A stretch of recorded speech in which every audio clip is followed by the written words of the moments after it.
Why consume video game content?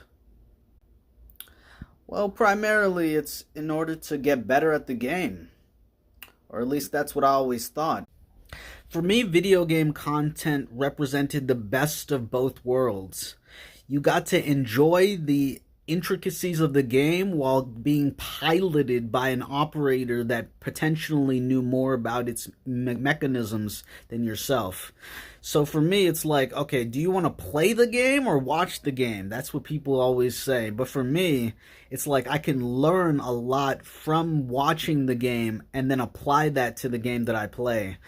But that changes in terms of over time content consumption. For me, I think about the current moment of the current state of Call of Duty. I haven't bought a Call of Duty game in over 12 months.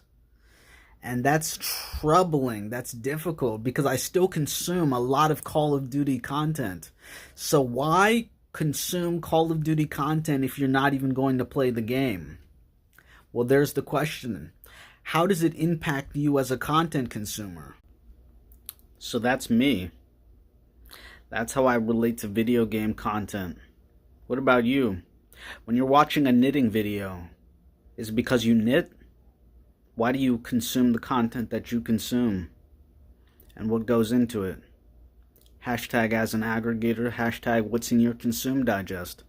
I'm creating this video because I recently had a draft for a video of Battlefield 6.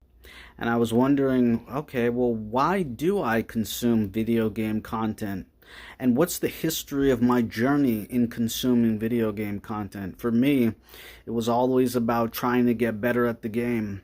And then as I stopped playing it, it became about keeping up with the culture. It became about understanding, well, why does video games draw this amount of attention? And for me, it's a part of the what does it mean to be able to play at the highest level? To be able to see what it's like to interact with this in this medium, in this newly emergent digital medium and space. It's actually still one of the most awe-inspiring things for me to take a step back and to say, what were we doing just 30 years ago, 40 years ago, 30,000 years ago? And to think about like where we're at now in terms of entertainment and culture. It's why I consume video game content. Leave a comment. What type of content do you consume? And why?